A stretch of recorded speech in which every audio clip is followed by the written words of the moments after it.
ka dinio i Jesosy ilay irak'Andriamanitra sady sorombe antoky ny finoana izay eketsika.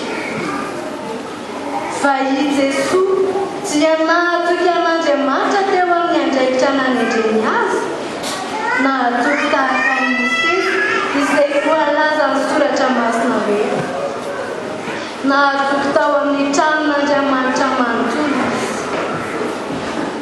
Nefa mety voninahitra kokoa noho i Mosesy i Jesosy satria ny mpanao trano dia mahazaza bebe kokoa noho ny trano nataony.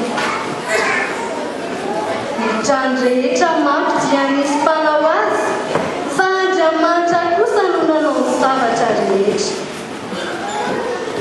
Ary i Mosesy dia nahatoky tao amin'ny tranon'Andriamanitra manontolo araka ny mahampanompo azy, ka natao hanambara ny zavatra izay holazain'Andriamanitra miovo avy. Fa i Kristy kosa dia nahatoky araka ny mahazanaka azy ka mifehy ny tranon'Andriamanitra. Ary dia isika izany tranon'Andriamanitra izany raha mitana ny fahasahiana sy ny fanantenana irehare amintsika. Ho faranana ao amin'ny vaovao mafaly araka ny Luka toko 7:70 ho vakiana manomboka amin'ny 5:7 amin'ny anaran'i Jesosy Kristy.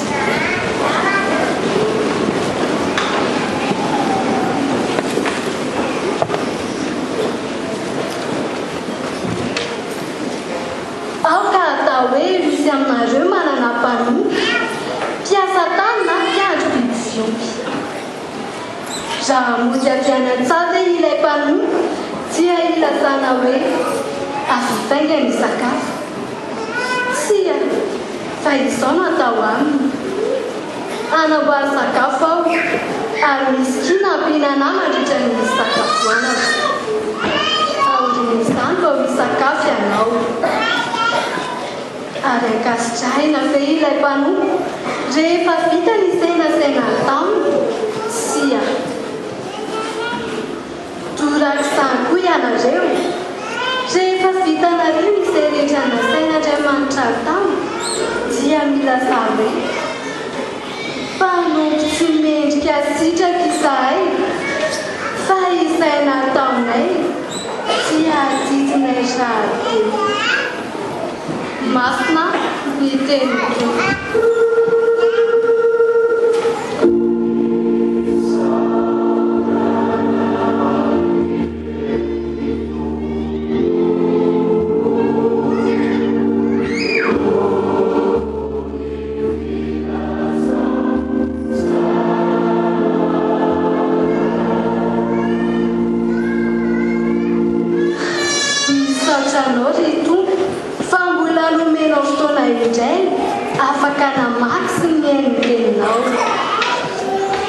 Engane mba hipankatỳ anatinay izany teny izany ka atokisanay ny amin'ny asa izay efa apetraka ao aminay.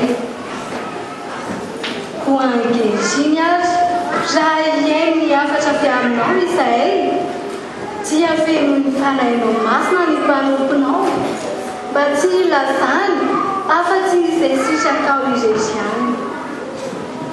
Ary izahay mpanomponao koa izay iainy ny afatrao dia mba hahandray izany. Amin'ny anaranao ry Tompo no hanaovana izany vavaka izany. Amen.